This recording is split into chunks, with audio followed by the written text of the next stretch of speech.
अरे तो सात नदिया परवा से मोर भैया आइले रे ननदी अतबो नाही बाबा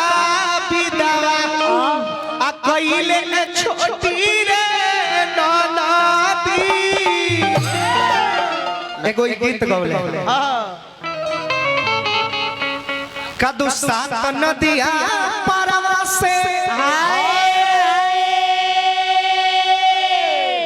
इनकर भैया आइले रे ननदी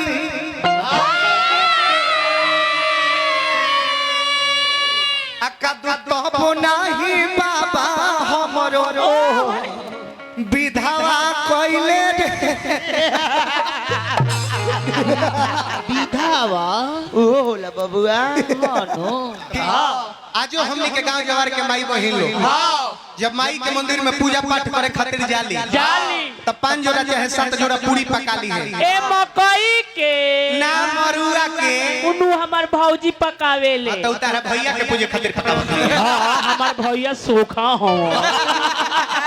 माई के दरबार में जाई लोग जिन नहीं की कनिया रही है चुनरिया के ओरली है कैसे कैसे होकर चाची और हेली झई से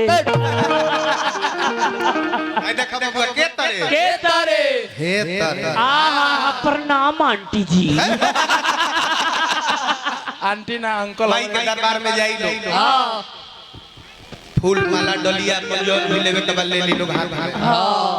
चाहे हमनी के शहरों में देखी ले जा हां माई के मूर्ति जहां बनाव रहलो जब बैठ के 2 4 5 गो सखी लोग जाके रमत झमत माई के मंदिरवा में जाई लोग आ जाके कौन गीत गाई लोग नीमिया के डार हो मैया झूलली झूला के झूले झूले ना आ मैया मोरी गाएली ताके झूले झूले ना ए गीत के देहात के माई माई लोग गावेला गावल जाला ना हां अच्छा रउए लोग बताई गावल जाला ना चाची बोली ना चाची ला जाई मत चाचा भोरे नु बोली हन अच्छा देहात में गिर के गावल जाला ना लेकिन देहात के माई बहिन लोग गाई उहे तनी लोग दिल्ली बॉम्बे कौन चल ना जाई थाईलैंड थाई हां जने पिलुआ खा ले सर ओकरा के चाउमीन कहल जाला दिल्ली बॉम्बे तनी चल चले के हइसन रोशन ऐसन भव करी सब माई के मंदिर में जे है सब माई के मंदिर में जाए से पहले हाई हील वाला सैंडल पहन लिया सब और हते हते नहीं कहल पीछवा से उठा रहता हां डेर भीतर जब पहन के चलो तरी से बुझाता गधा पे चलल बड़ी सब माई के मंदिर में जाए से पहले बबुआ और हनी संभारत न सके के तारे ये आए हाय हाय रे मार डालूंगी रे ए आए हाय हाय खतरों करूंगी माई अपनी के पूछा तरी की बेटी इतना सज धज कर कहाँ जा रही हो बेटी पढ़ले रहा तरी से इंग्लिश मीडियम में ओकनी के बोले के स्टाइल देखी माई पूछले बड़ी की बेटी इतना सज धज कर कहाँ जा रही हो कहा तरी से की माँ oh my sweet sweet baby मम तो जा रही हूँ माता जी का पूजन करने के लिए अरे तो ते माई के पूजा करे जाता रे गोर में हाई हील वाला सैंडल पहन के हमनी के निमिया के डाल गए सब तो ओकनी के का गावत तरी सब ओकनी के का गावत तरी सब यार मेरे तू बता दे मुझे हो मेरी जिंदगी से जाने का क्या लोगे तुम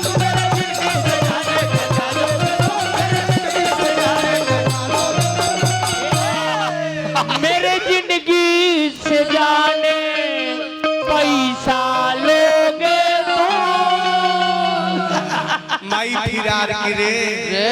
ई आवतिया पूजा करे खातिर आ गीत गावतिया कि मेरी जिंदगी से जाने का काल हो तू माई के सुमिरन गौले अच्छा एगो चीज देखे का कहता है कि नौकी लई लिया गोर में हाई हील वाली सैंडल पहन लेता है चलो तरी से तो बुझाता कि गधा पर चढ़ के अच्छा ये बताइए आप लोग एक बार जरा मन में सोचिएगा जब कोई लड़की पूजा करने जाती है उस टाइम हम लोग कभी गलत निगाह डालते हैं उस पे नहीं उसके तरफ देखेंगे भी नहीं क्योंकि वो मन में भक्ति का भाव डाले हुए कभी नहीं आई कतना नेचर के गंदा आदमी बा ई ऊपर से नीचे ले आंख जरा के ना देखले होई त इस सैंडलवा कैसे लौको छी छी ई जानता नहीं नंबरों के फिर इस सैंडलवा खाली देखले रहल जब देखले त पहले कि हाई हील वाली सैंडल पहन के पूजा करे जाई जाला वो खाली सैंडलवा देखले रहले उतार के ना मारवा दिखा देले धुरेंद्र शास्त्री बनता रे धुरेंद्र शास्त्री बाबा बागेश्वर की कृपा बनी रहे जा आशीर्वाद है अरे मर्द काहे काटत रहा मर्द ई धीरेंद्र शास्त्री के मौसी आउ तो भाई की धुरेंद्र शास्त्री